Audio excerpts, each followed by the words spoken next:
All right, hey everyone. I don't even know how to start the show. It's been so long. Deb Cruz and I are like, even know what buttons to press. Wait a minute, how do I do that again? But man, it's good to see your guys' faces. And first off, I do want to apologize. We have not been on consistently. As you know, there's just kind of a lot going on and a lot going on in the world. But Howard said he had enough of us messing around and it was time to get back to work. So here we are. Yes, indeed.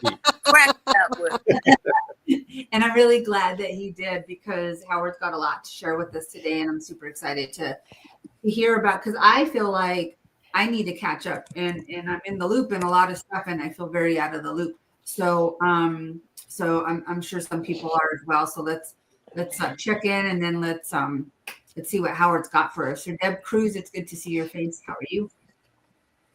Oh, roller coaster, up, down, circling and round and round and round. And yeah. Yeah. I'm trying to figure out how the hell to get off the ride. Well, we'll stop it for an hour at least. Peggy's going to have some stuff for us at the end of today's show, but let's check in with you, Peggy. How are you? Hi, hi Annette, Deb, Howard, and everybody. Thank you for hopping on for TokiTV today. I am glad to be here. It's been quite a year, especially summer, with so many environmental threats and responses to these threats to protect our oceans and our fellow cetaceans and sea beings. And I'm really looking forward to sharing what I've been working on as relates to our southern resident orcas. Awesome. And it's good to see you all. And we look forward to hearing it, because if there's an action queen in the room, it's Peggy Oki. Always something to do, and I do appreciate that. Thanks, Deb Cruz. I saw the comment. Yeah, Jennifer, this is recorded. They're all saved on our YouTube channel, so I could put that in the link as well for folks who can't watch all of today. And it's on Facebook and YouTube, but they all get stored on YouTube. So Howard, you've got lots for us today. Let's get into it. Yes. Well, this is just going to be kind of a rambling romp through all things orca that I can think of right now. And I wanted to start with a Southern resident update. And sure enough, they're here. They're in the show. Basically, they're about 3 or 4 miles and actually spread out for miles in Admiralty Inlet, heading north out of Puget Sound. They've been down there for 3 days. And I saw one with the 30 power Big Eyes binoculars. I was able to see a dorsal fin rise and go back under 3 times. And from my crude ID skills, it had a rounded top to the dorsal fin, and I'm saying that sure looked like J38 cookie. But Rachel Haight, our co-coordinator of our sighting network, says, yeah, they are spread out north, south, east, west for miles, but all heading north. So Bush Point will be the hot spot in a few minutes, I think. And what that tells me is that they are searching for fish. That's a symptom of that they don't have enough chum. They're leaving Puget Sound where there is a chum run, but they seem to have exhausted supplies or all the chum have headed upriver. So they are headed out and they're looking in every nook and cranny for some more fish on their way out. So we have to keep that in mind. They're always at work looking for fish, basically. So otherwise, the reports from Center for Whale Research is that there are 74 with the loss of J64 documented in mid-October, born probably on September 18th and witnessed by Rachel and some others. At least they saw the J16 matroline with grandma, J16, and daughter, J42, who had the baby, and J26, the big adult male son, and J36, sister, came running up, and they were apart from the rest of J-Pod. And the next day, all of the rest of J-Pod went way down into the deep south of Puget Sound, into the waterways around Olympia and Fox Island, south of the Tacoma Narrows Bridge, where they have not been seen in recorded history. So that was pretty fascinating.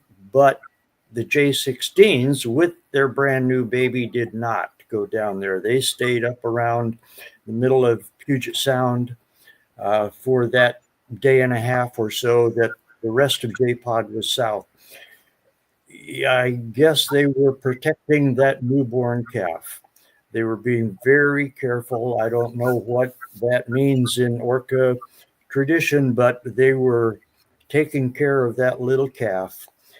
And when the rest of J-Pod did come up from the deep south of Puget Sound, they all went out, but not together. The J16s stayed behind a mile or two at the same pace, but still with this protective cocoon around the newborn.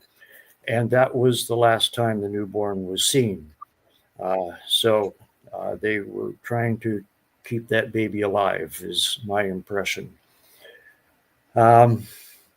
So that is my Southern Resident update. But what I wanted to also talk about, new topic, is whales and dolphins for sale, cheap, nowhere to go. You pick them, because the marine parks are closing at a very rapid rate. I mean, that's cause for some celebration. The people are not buying those tickets and they're going bankrupt. 3 marine lands, coincidentally, Marineland Ontario, Marineland France, and Marineland in Florida, they're all bankrupt. The one in Florida is one of the parks owned by the Dolphin Company that also owns this aquarium, and about 30 other parks, 28 or 30, I don't know, I can't get an accurate number, but they're all bankrupt. So they're all now turned over to trustees, to bankers, to receiverships. They may be sold intact and reopened as marine parks in some cases, but a lot of them are antiquated. They're just dilapidated, decrepit, old marine parks, and they're closing for good. And yet those whales and dolphins are still there. For instance, Wiki and Cajo in Antibes, France. Their park closed last January. It's coming up on a year where they have been just deserted. There is a team of, they say, 10 caretakers to provision them and take care of them and exercise them and stuff. But the park itself is literally cracking and falling apart. All the facades have been taken down. The concrete is cracking. So they can't stay there a whole lot longer. So there isn't any particular solution. They have been scheduled to be shipped out to,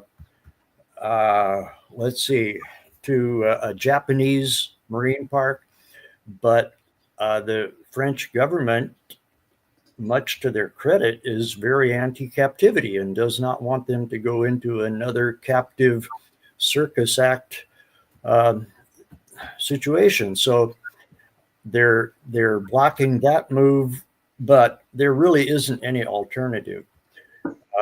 The Whale Sanctuary Project has a site, and they just got federal government clearance, the lease, to be able to start work on a sanctuary there up in Nova Scotia. But they've got a lot of work to do, and they spell it out. I don't think they're hiding anything. They've got a lot of environmental work. They've got to cover some potential pollution from an old mine or series of mines. I'm not sure, but they've got a lot of work to do before that is going to be a functioning sanctuary. And some other permits, some local permits, and the neighbors are still not approving of losing their access to the water.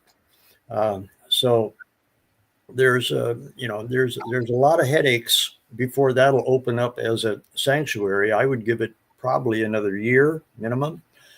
That's not in time for Wiki and Cajo or for the 30 belugas that are at Marine Land in Ontario. So we need a sanctuary.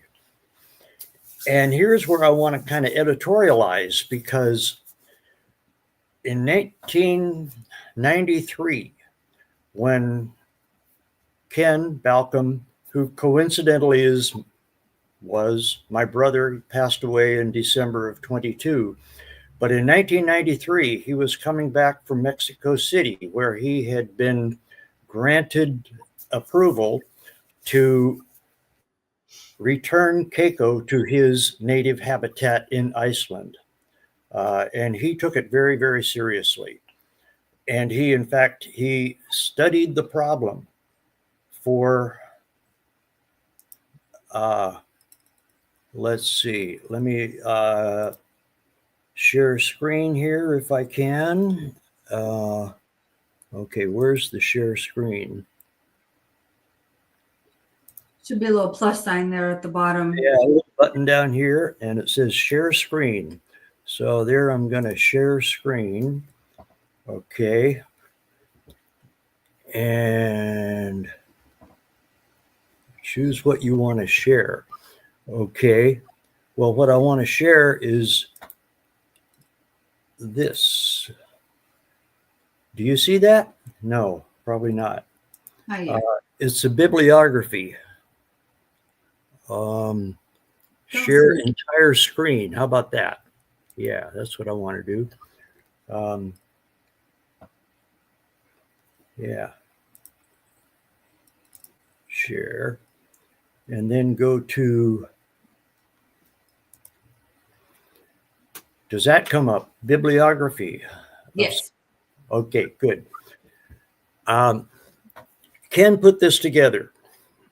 Actually, it was in June of 93 that he was asked by the producers of Free Willy to find a better home to get Keiko out of there.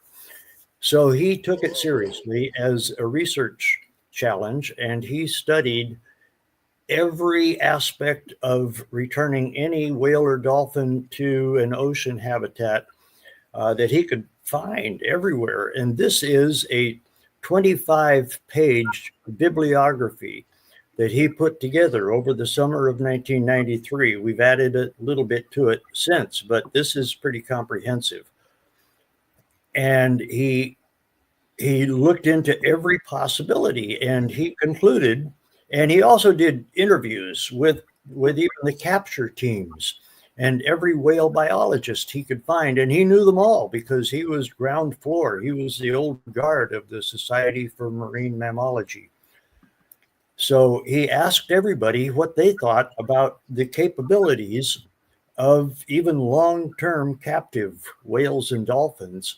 And he concluded that they would welcome an ocean habitat, and they would feel at home, and it would be therapeutic.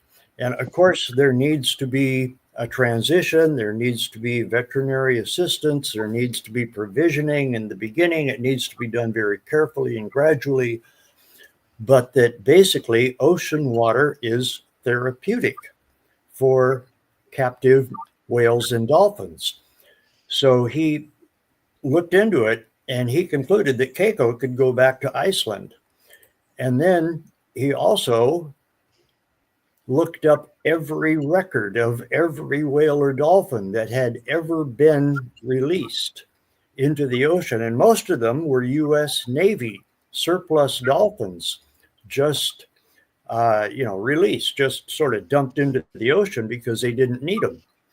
And there was very little or no follow-up to know how they did, how they survived, but there were no records of dead dolphins. So they, seem to have done okay even after release. So that's a 23-page list of every single whale and dolphin that had ever been released to the ocean. And we've added to that. I don't know if it's entirely up to date, but we've added to that since then. So he did the research.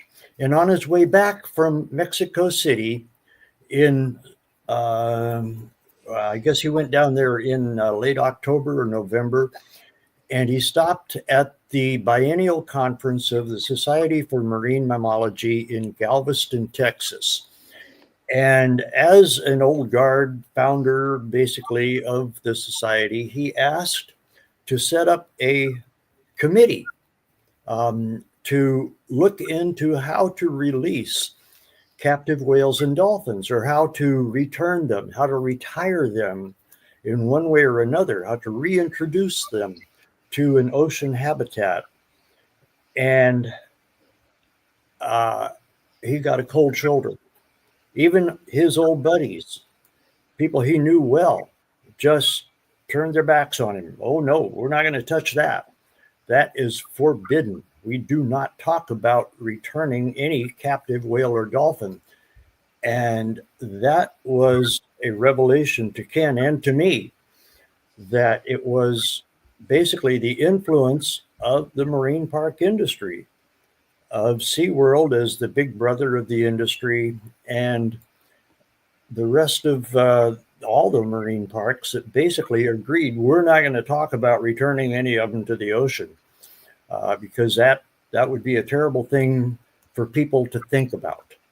We have to instead tell them, no, the ocean is full of pathogens and predators, and it's cold and it's dark and it's a terrible place. While in captivity, they have medical care, they have restaurant quality fish, they live so well. So that way, let's see if I can get back to StreamYard. They have completely shut down any conversations in the scientific community, in the media, in the public, and in government agencies to even think about how to return whales and dolphins to ocean habitats. They can't even think about it. And now they're faced with 30 belugas, 2 orcas, and 200 plus dolphins that are surplus, languishing in these marine parks, and they have no idea what to do with them.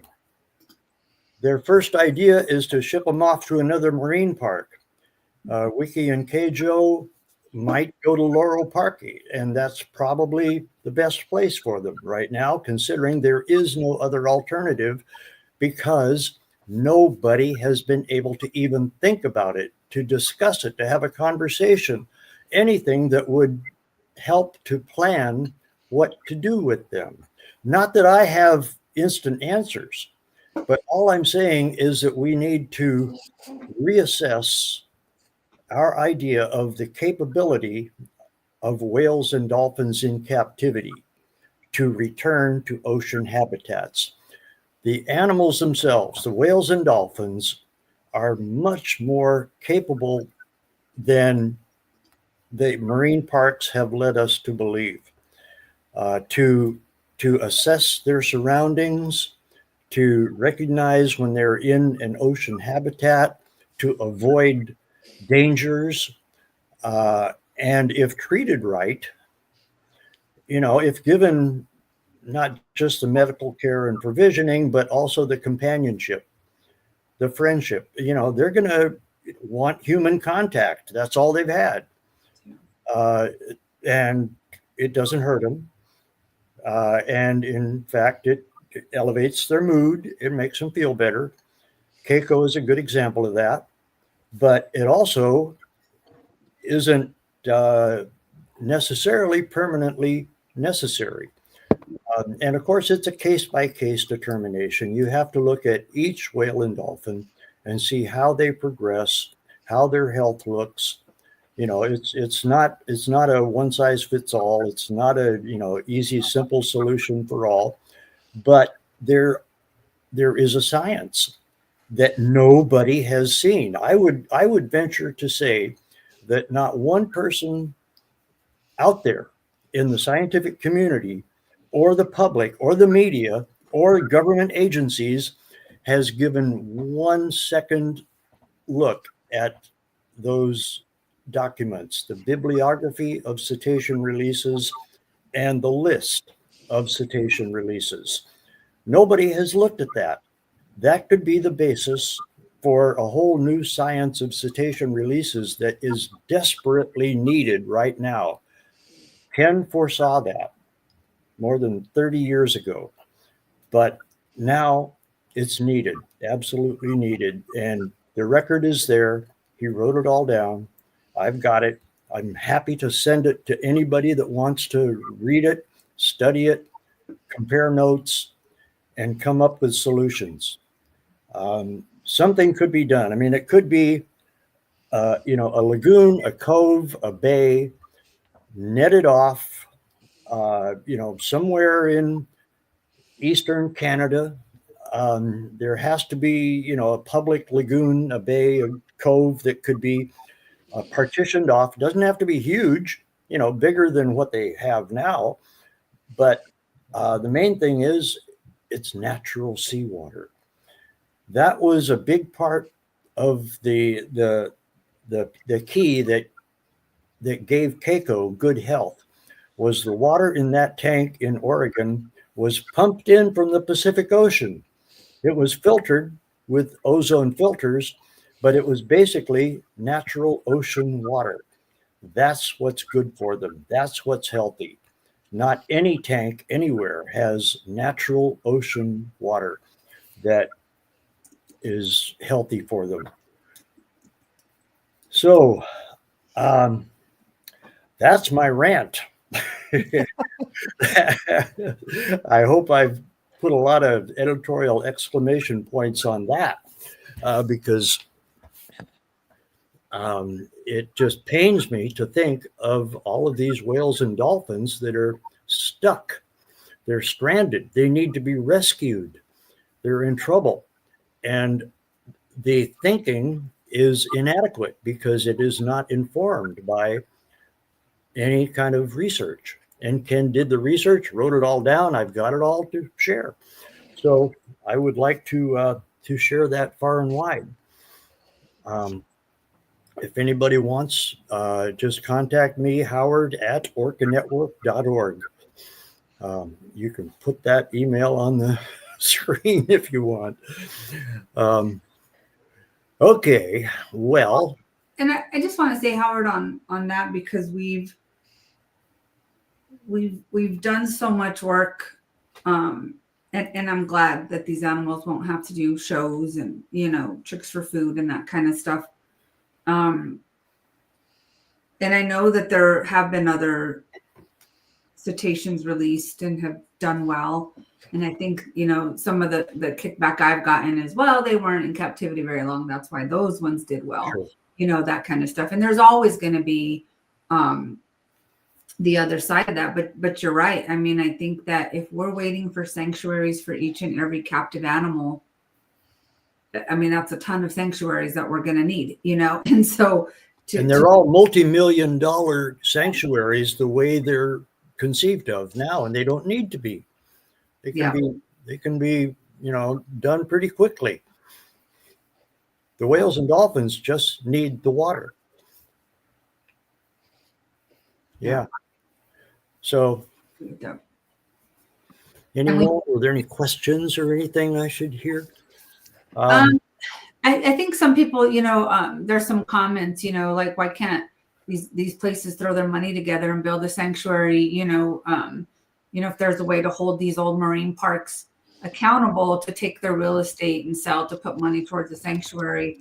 And I love those ideas. Like, I don't know, could there be a lawsuit? Like they bought all these animals and now they're they're saying they don't have money to feed them. They don't have money to care for them. So shouldn't they semi be responsible for that? But I think the thought is, oh, we'll just sell them to someone else. And some have, right? Like Theater of the Sea bought a few from the Marine Land in Florida.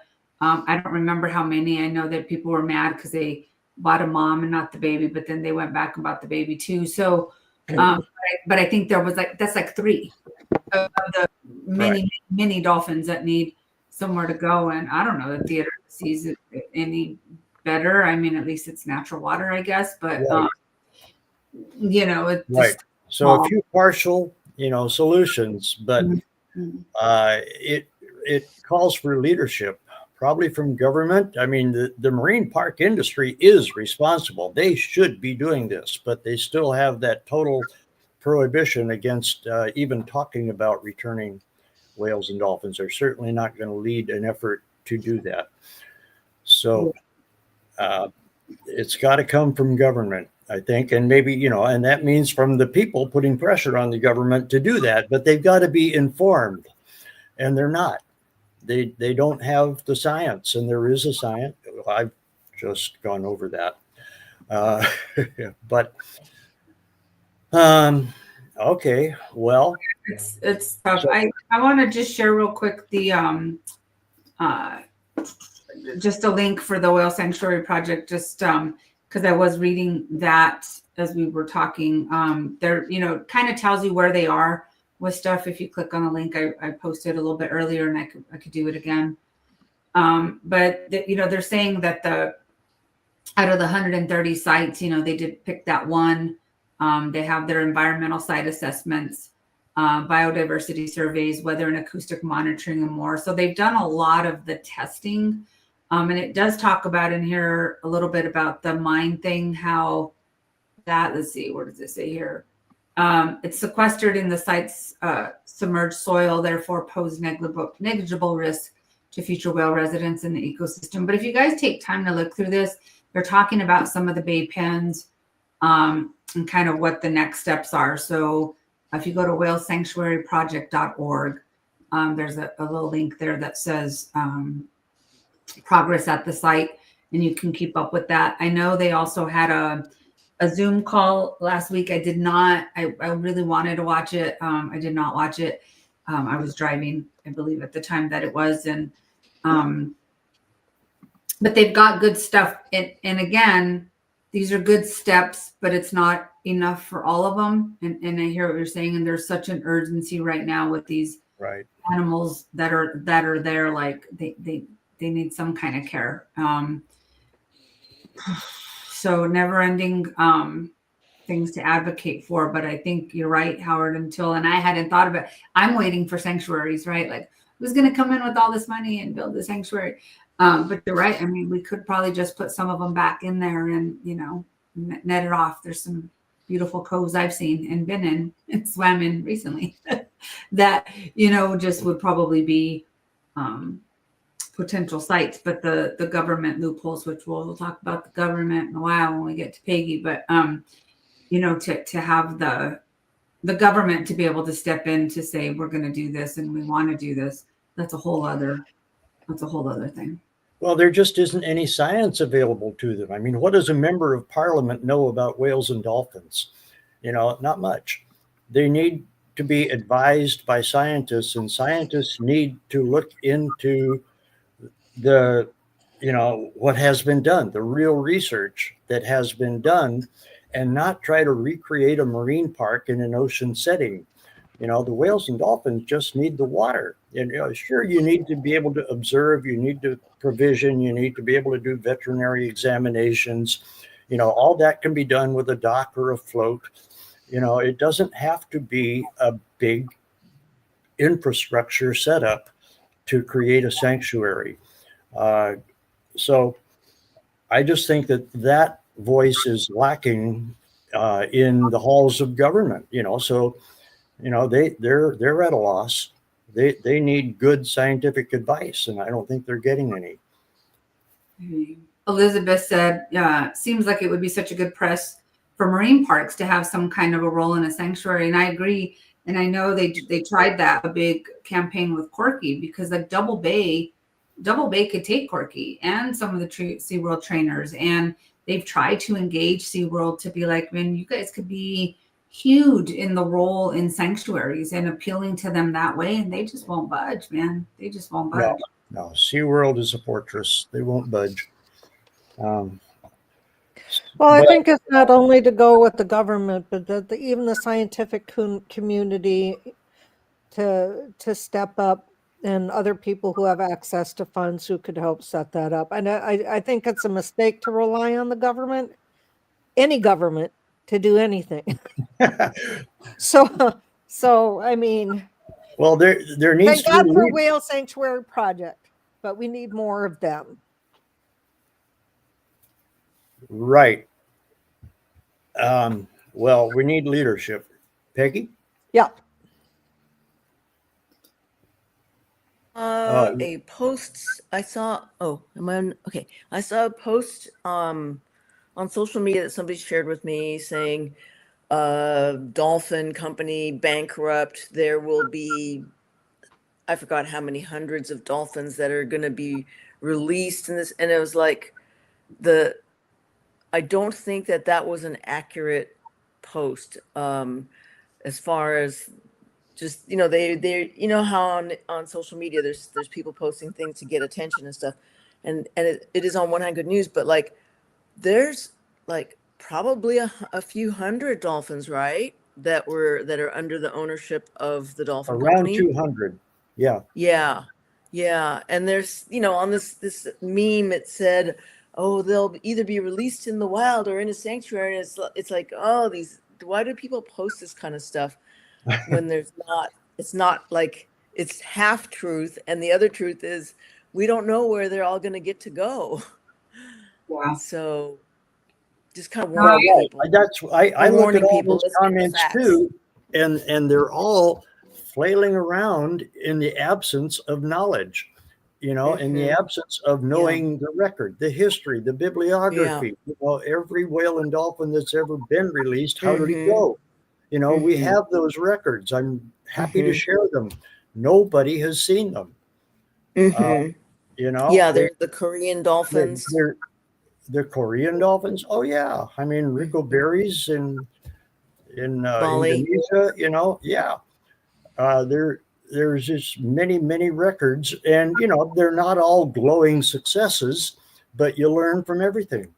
I mean, like Bahama Mama jumped out of a pen in the Bahamas after 17 years of captivity, and she did fine. She was seen a couple of years later. She said, screw this. Yeah, right. I mean, let's look at the record. There's a lot of really interesting history and very informative, and nobody has seen it. They're just flailing around thinking, you can't release them. Well, then I guess you got to, euthanize them. Basically, those are two options. And we've got to think about, maybe there's another way. There's several other ways, but we've got to do it in an informed way. And the science is there, but nobody will look at it. And that's very frustrating. That is frustrating. I want to say, because it's not lost on me, like how much work Ken did for so many. You know what I mean? For so many species, not just, the southern residents, but really kind of speaking out for and saying, like, look at this, this can be done. And he never gave up. I know Counting Orca is out, right? The film was at film festivals. Yeah. Well, it's at film festivals, but you can also stream it. And so I'm going to try to share the link because it took me quite a few ways to get there, and I just want to show people because I registered and then I've been busy, so I have to re-register to watch it. But if you go, and I'll get, like I said, I'll get everyone the link. Let me show you here. I will my journey of how I got there, but let me see if I can go to the actual link. But if you go to this, and we'll put this down. I don't know, Deb Cruz, if you can do that. What's that? It's a BCEFF 2025.eventive.org/films. And I can copy and paste it too. But if you scroll down here, there's Counting Orca. And I don't know if it's just said I was a beautiful film. journey, but yeah, so you click on select a showing and then do stream online and you can purchase that. And I know I want to watch it. It's about half an hour. I'm sure you've seen it, and Howard, but for those, Ken's legacy is, I mean, he did the work. He put it out there. He put it out there for everybody. And I just think people should watch this. So that's the link. And so that people can see this. Ken was by far a pioneer in all of this. And, we always said he was going to help. He was going to continue to help from the other side and put some pressure up there. And I do believe that he has. And so please take a moment to go to the site, and let me go ahead and copy it again so that people can.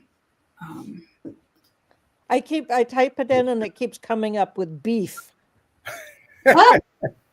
Nope, not that one. Let's see. I'll put it in. Well, my friend Scott Levy has also posted The Snake and the Whale. There are more screenings coming up, and you can. And they've done a good job on that website too. So if you guys go to, let me get it. Which has some very profound footage about Know the day before Toki died, and the gathering of Toki's family under the lime kiln webcam is in The Snake and the Whale. And for those who haven't seen that, I mean, I know they had it available for folks to stream that for a little while as well last week up until the end. Scott's been gracious to have the TokiTV crew be able to see that. But if you haven't, you want to. So snakeandwhale.com, you guys, it'll tell you all the screenings there. And so please do go check out the website. Also their Instagram, they'll be doing Facebook here soon. But that film is another, we're talking about all kinds of stuff here, but it's all relevant. We're talking about Toki and Toki's family and needing fish and how we have to breach those freaking dams already. And so much more that, again, Peggy will be talking about in a little while, like so much work we have to do to get people to listen and care. We need people to give a shit. And if you watch this film, you'll see how it's been put in front of so many people that just turn their eyes and they don't want to see it. But the more people that do, and the more constituents that speak out, the more that it makes a difference. So please watch Snake and the Whale as well. And again, snakeandwhale.com. You'll see various film festivals. Some I think have a streaming option. So please check that out as well, guys, because we have a lot to do. We have a lot to do. The Iberian Orcas. Iberian Orcas. Okay. Talk about that. Moving on to topic 3. Just for an update, it's still happening. In the last week, there have been 2 incidents, as I read in comments, and they're pretty fascinating. All of this, the common thread through all of this is the capabilities. What are the inherent capabilities of whales and dolphins, and especially orcas? We have a lot to learn.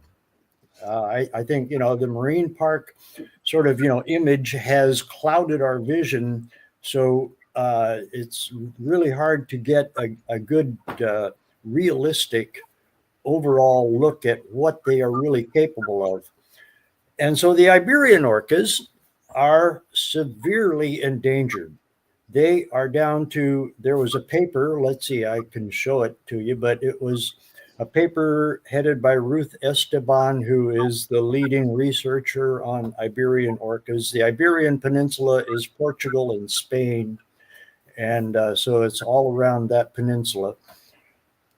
There was a 2025 published, but data through 2023, 12 years of data, which is opportunistic. There's nothing like the Center for Whale Research out there.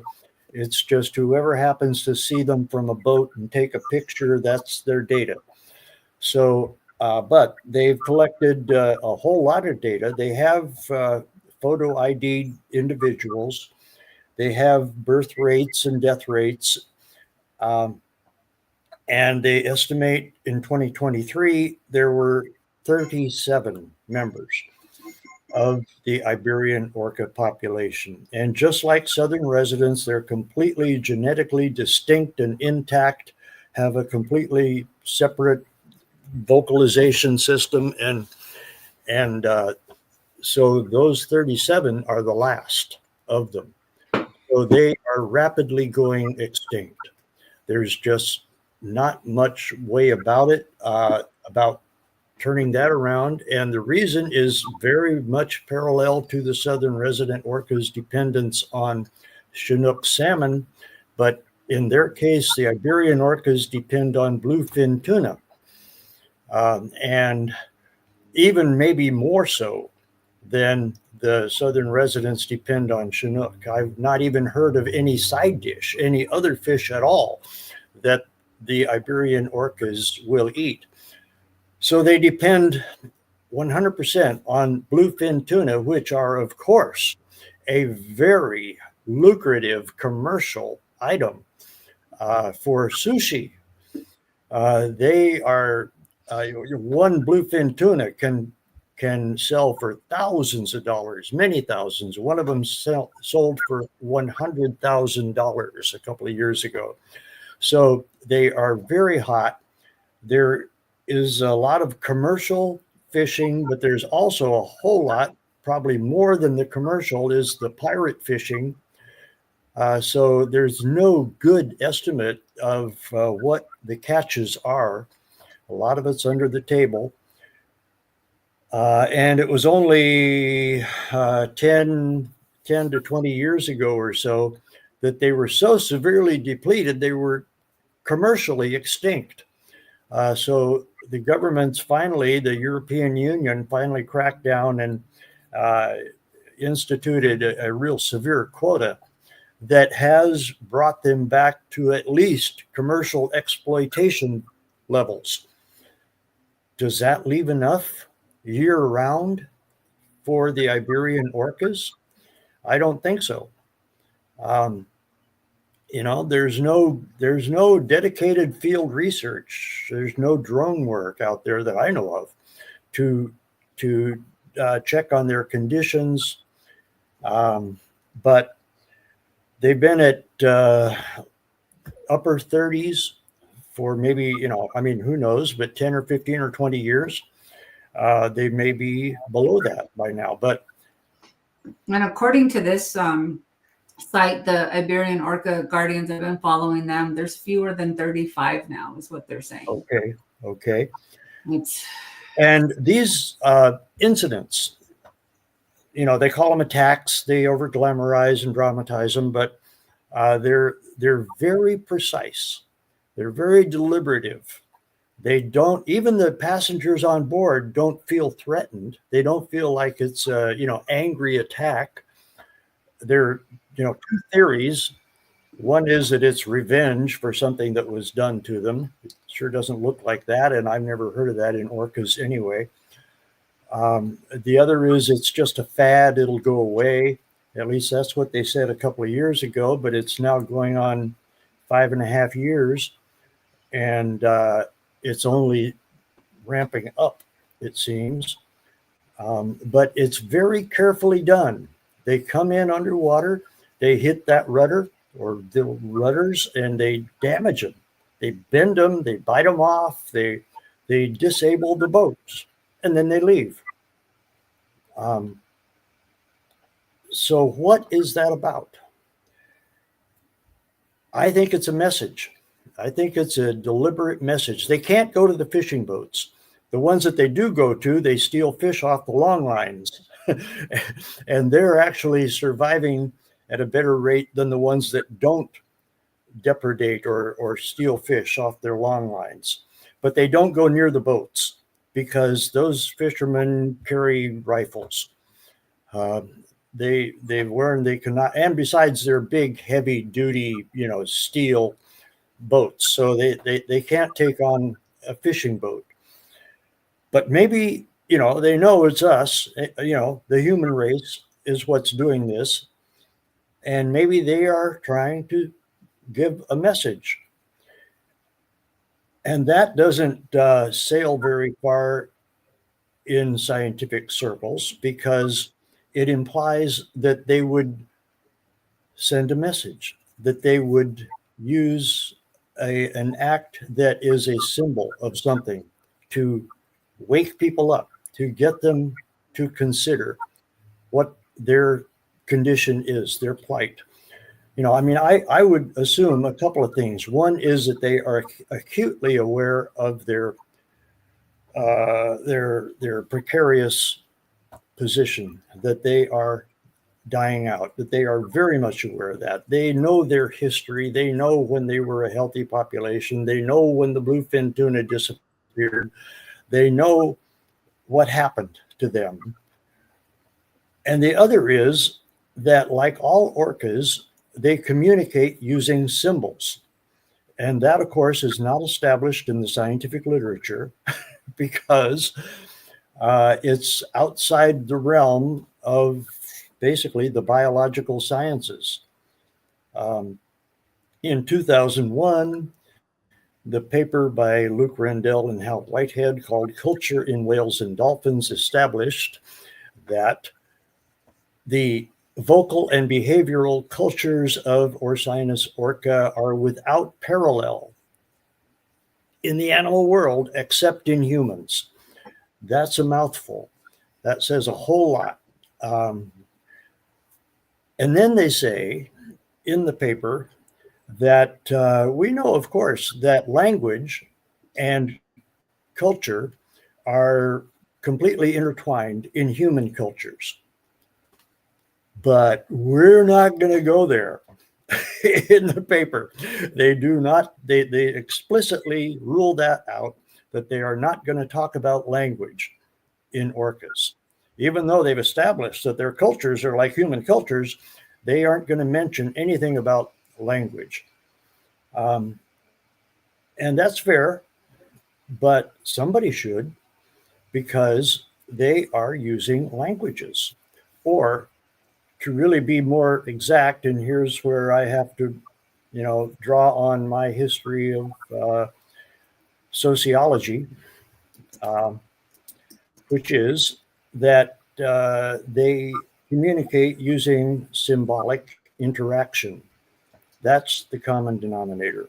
They use symbols. The orcas in the Atlantic do not understand the orcas in the Pacific, I'm pretty sure, any more than I can understand Mongolian. It's a whole different language, but it's language. It's language that they understand. They understand every whistle, every call, every single sound they make has meaning that they learn growing up, is tradition. And that means that they are comfortable conversing using symbols as messages. And I think they need to send a message to the human race. And I think they're, it's a hypothesis, but I think they are using their ability to disable boats as a symbol. Hey, humans, we're starving, we're dying. It's because of those boats that are taking our fish. Do something, help us. They're not going to go quietly. They're getting attention. That group I was sharing about, the Iberian Orca Guardians, I'm going to try to get them to come on here because they're talking about, how they're out there. They're trying to protect, you know, the people and the whales, and they're letting folks know like, hey, you're coming into their territory, you know. But what they're finding is a lot of these rudders are being made now with blades. Oh yes, I know. They're trying blades It's not on the yeah, rudder. they have these massive blades on them now to try to prevent, you know, so the orcas are going after that. And when we close out today, I'll close out with their YouTube video just so you can kind of see what they're about. But I do want to try to get them to come on, because I do think I agree. Yeah, please. the language, the messages, it may not be a direct message like the Southern residents showing you their deceased calves, like Exactly. starving. Like, this is a very direct message. This is what we are suffering from. This is what we're dealing with. We need you guys to help do something. That's a very clear message. These guys may be doing something different, but just trying to get someone's attention. And they've got this group who's out there. And of course, they're a volunteer group. So they need support, but they're out there really, really trying to keep these orcas safe, and also spread awareness about what they're dealing with in their population numbers. So that we'll get them on, Howard. I think that would be a fascinating conversation. Wonderful. They're on the water every day. But yeah, they're speaking, and we really do freaking need to listen. So, Okay. I Peggy, can save my other topics for another TokiTV. Okay. Well, I mean, we talked a lot, and that's good, because there's a lot to catch up on, and so we'll need to catch up on some more things. I will say next week I'm going to ask that we take a week off and then come back the following week, just because I'll be traveling. We could try it. Deb Cruz at the helm. We might be able to do it, but I'll be traveling, so that might be tricky. But Peggy has some things for us, some updates as well, since we're catching up on some things. And I'm interested because I've been out of the loop, like I said, Peggy. So what do we got? What's going on here? Oops, I have you muted. Hold on. There you go. Okay. I'm very happy to report that after a very busy summer of doing a lot of writing of opinion letters and things on various threats to the oceans and the marine mammals, from sonic booms to seabed mining, and of course, I've been posting a lot about the Marine Mammal Protection Act and the Endangered Species Act, the Santa Barbara Independent published online, and I provided a link to Annette so that everyone can read it. And I have also been posting on TokiTV's Song, our Facebook group, and on my wall right here. This is my piece about defending the Marine Mammal Protection Act and the Endangered Species Act. I think that most of the viewers here know that our southern resident orcas are endangered. And we've been on this roller coaster ride for too long of, you know, like we have a birth. Oh, yay, hooray, is it a boy and a girl, da da da. And then the sad news comes that there was a death. And this has got to end. We've got to do everything we can for the southern resident orcas. Unfortunately, as we know, with the current administration, there's been all sorts of moves and actions to prevent the four lower Snake River dams from being breached. And of course, we're not going to give up, but we have to remember some important things. First of all, tell all your friends to vote for the people that are going to protect animals, wildlife, land, habitat, environment, and of course, more directly for the southern resident orcas that we so care about, and that's why we're all here. We need to do everything else that we can. And of course, if anything pops up where we can take action to towards breaching the four lower Snake River dams, which, you know, as most of us know, that's one of the biggest actions that must be taken to save the southern resident orcas and, you know, protect their food source, the Chinook salmon. I was looking through the what is it here? It is, anyways. There are several species listed under the Endangered Species Act of salmon that are the Chinook, the ones that are found in the Snake River are listed as endangered. And there's another one, there are quite a few other ones that are listed as threatened. And those were listed threatened quite some years ago. And I bet that if there was actually an update on their status, those would also become qualified to be listed as endangered. And of course, we know that the southern resident orcas are endangered. With only 73 left, that's, you know, there. Some people are saying they don't have hope or anything, but there has to be hope. And where we have love, we have hope. And I hope that people will consider the actions what I'm talking about in this article, and what's going on. Basically, I'm going to read a quote here regarding the Endangered Species Act, because the Marine Mammal Protection Act will protect all marine mammals within United States jurisdiction. The Endangered Species Act covers a wide range, but literally almost 1,700 plants and animals that are listed endangered. And right here, we got this Congress member Bruce Westerman, Republican, Arkansas, introduced the ESA Amendments Act of 2025, stating, "The Endangered Species Act has consistently failed to achieve its intended goals and has been warped by decades of radical legislation into a weapon instead of a tool." And another Republican from California, Tom McClintock, introduced another proposed set of amendments to the Endangered Species Act. So there's two bills right now that are aiming to gut the Endangered Species Act. And Marcia shared a link with me like a few weeks ago that was posted by ABC News online, and it's got this title. And for some reason, and I'm not a conspiracy theorist, but people know what's been going on with the current government, how information is getting erased and fake news is being put out there. Well, this particular article that was on ABC News TV, it is gone. It has become unavailable, but I found the same article by the same author on a different website, which I provided to Annette.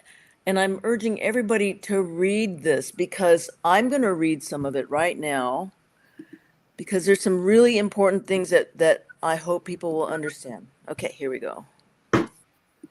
All right. Come on. Sometimes okay, there we go. All right, here we go. I've underlined some key points here. Conservative leaders feel they now have the political will to remove key pieces of the Marine Mammal Protection Act enacted in 1972 to protect whales, seals, polar bears, and other sea animals.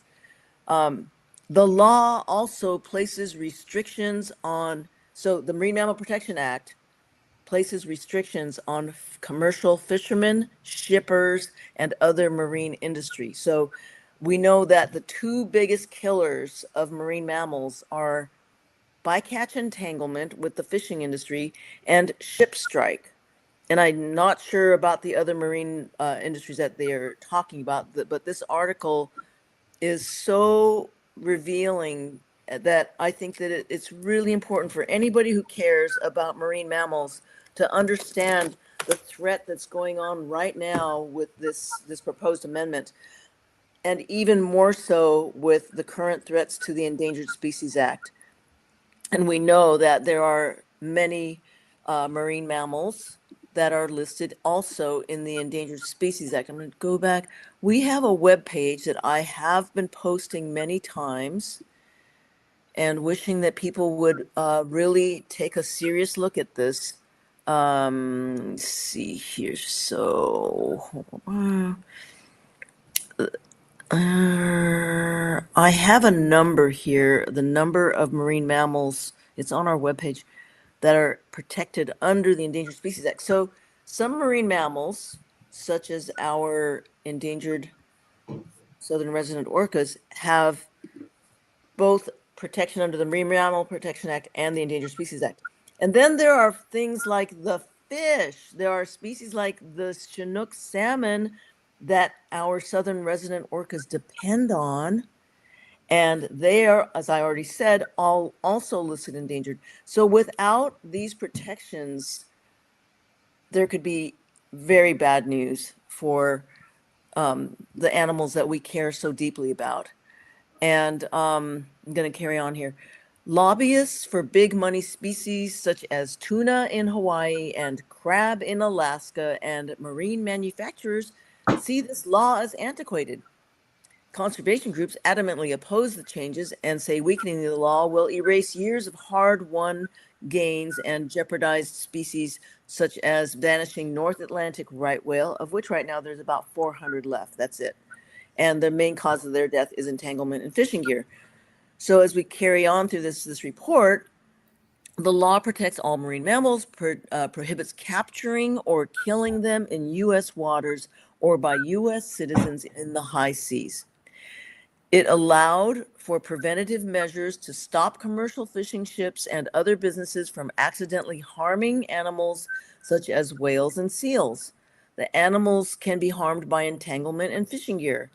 Republican Nick Begich of Alaska, a state with a large fishing industry, wrote this proposed series of amendments. The proposal states that it would make changes such as lowering population goals for marine mammals from maximum productivity to the level needed to support continued survival. It would also ease rules on what constitutes harm to marine mammals.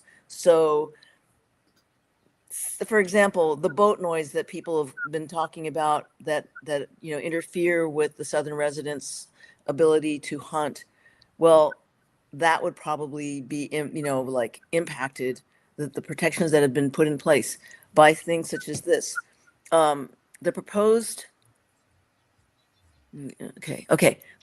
changes would limit the definition to only activities that actually injure the animals. So there's called harassment, and that's what we're talking about with these whale watching boats getting too close to the southern residents. And so they would be able to harass as long as they aren't injuring, but they are injuring them because they can't catch their food. The change could have major implications for industries such as oil and gas exploration where rare whales live. And that includes the rice whales, of which their numbers are only in the dozens in the Gulf of Mexico.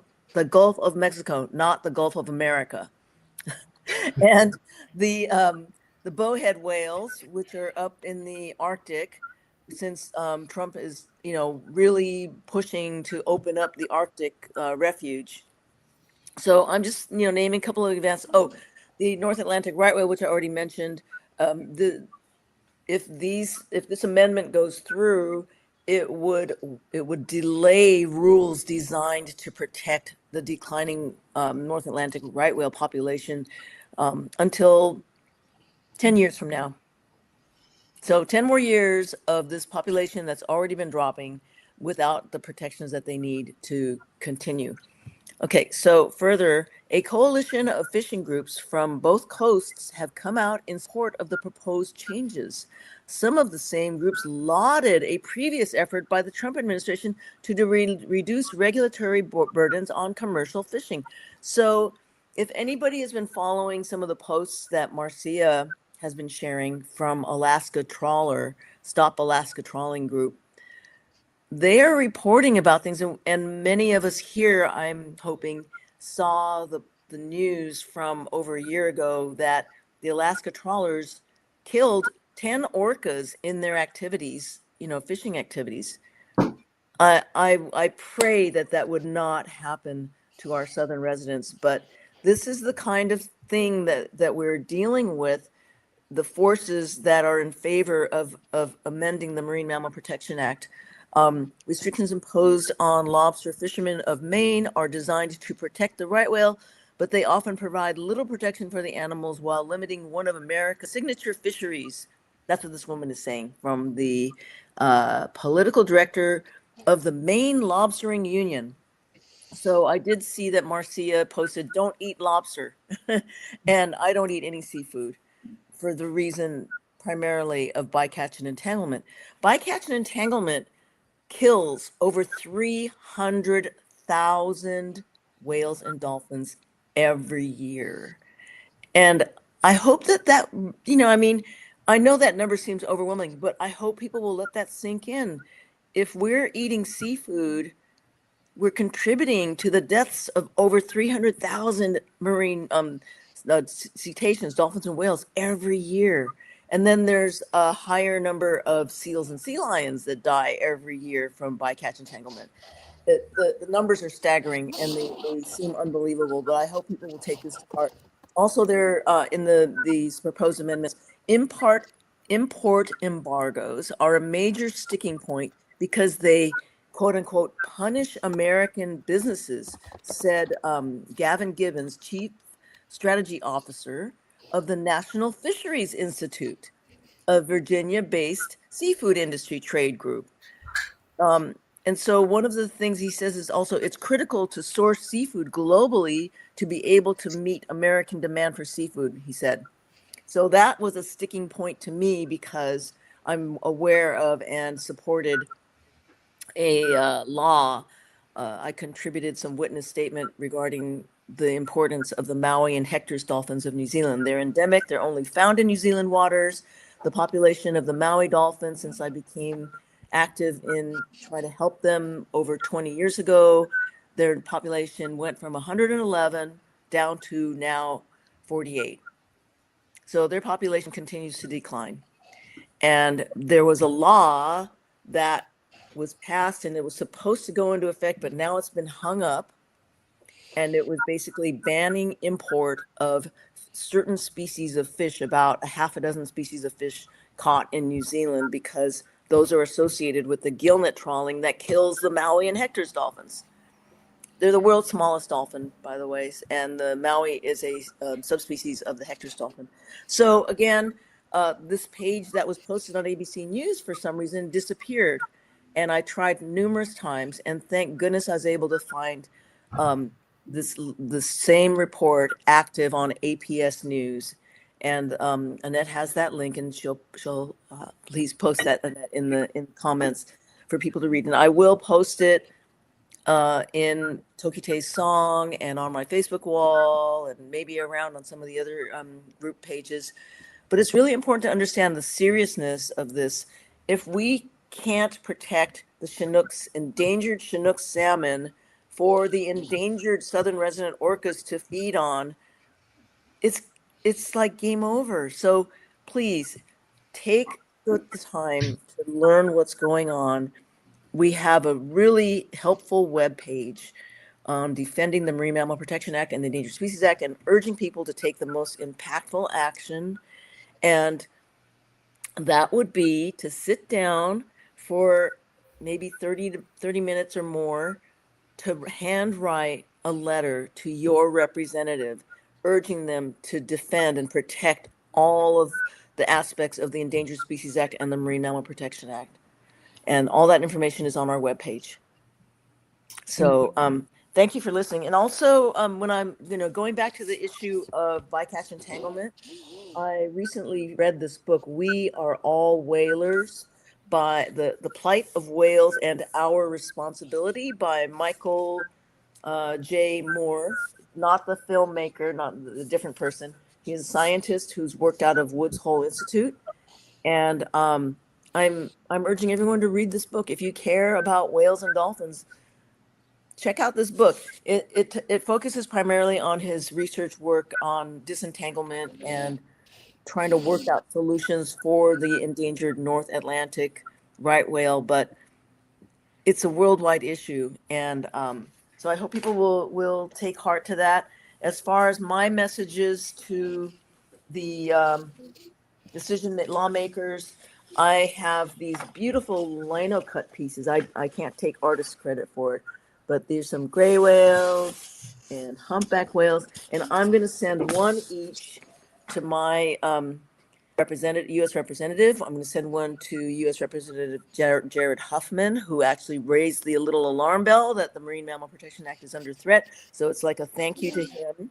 And then to my two senators. Right now, the most important target would be to your representatives, especially in all of the states, because I know that there's viewers here who are all over the United States, and your message is so crucial to your representative. And we have time now because, as we know, Congress is still shut down, and we're not sure when it's going to open back up. So this has actually been buying us more time to defend these laws that have been in place for over 50 years. And I'd like to add that, from my opening comment that I think it's Westerman said about how, the Endangered Species Act is a weapon instead of a tool, and it's been ineffective. I have to say that because of the Endangered Species Act, since it was a law 50 years ago, only like 99% of endangered species are still alive with us. So it is an effective law, and it's the only thing, the most important thing that's protecting our southern residents and the Chinook salmon that they depend on. So yeah, please take action. If you have any questions, please message me on Facebook directly, and I'm happy to answer questions. Create some art, do something special. That's what we're saying. Do a handwritten letter, create some art, send a real personalized special message, because someone could send an email, but when somebody gets a real tangible message, we know, like, how it is when you go to the mailbox and there's a stack of bills and oh, join this membership, da da da, special offer, junk mail, da da da, and then standing in that stack of mail is a handwritten letter to you, a card saying something really nice. So I can't stress enough how impactful art and individual messages. If you're not an artist, you can write a poem. You can send a photograph of the southern resident orcas. You can you can tell the story about Tahlequah and how her family is starving and how they need every protection possible. So thank you, everybody, for your time, and thank you for having me on the show, Annette. Peggy, always. And I just want to tell folks, like, I think this is a great place to get information. You go to Peggy's website, massive information, take action, very clear. She just does it for you. You just press a button and there it is. But if we're just getting the information ourselves and keeping it for ourselves, it's not going anywhere. So it's time to, like, share it widely. So it's great to pop in and listen and catch up on the news. Now, all of your jobs who are watching and who watch this later is to share with someone either this episode or Peggy's website or the things we're talking about, like Howard was talking about earlier with these whales and dolphins need somewhere to go. More people need to be talking about it. More people need to be talking the science about it. Howard put his email up there. So, he'll share it with you so we can share it with people. So please, today, when we close, we're closing now. And again, this is what happens when we don't meet for a while. We have a lot to talk. So we went a little long, but share it with someone, anyone, preferably more than one person, share it with good numbers, say 9. And I have one more thing to add. Because, as I said, there are something like close to 1,700 endangered species listed on the ESA list. If somebody that you're talking to says, well, I don't really care that much about orcas or Chinook salmon, but you can ask them, hey, what do you think of owls? Or what do you think of bats? Or what do you think of Grizzlies? some kind of other animal? Because you can find in that list the tiger salamander that's endangered, or because some people maybe resonate more with a different animal, but they're all under threat right now. So let's speak up for them. Awesome. Thank you so much, Peggy. Howard, thank you so much for your info. Deb Cruz, thank you for continuing to tell me every week we need to meet. We need to meet. Why aren't we meeting? Sorry, and we'll do better. I promise. November's a little weird for me, so maybe not next week, but the following, and then maybe not the week after that. But back in December, I say we get back into that because one, I miss you guys, and there's a lot of information. Like Peggy said, we've been a little lucky that we've been buying some time with this shutdown, but there's actions to take. Get the word out there, guys. Howard, any great. words? Thanks, Annette, Deb, Peggy, everybody. Thank you, Howard. We'll see all of you guys very soon. Have a wonderful week, and we'll talk to you soon.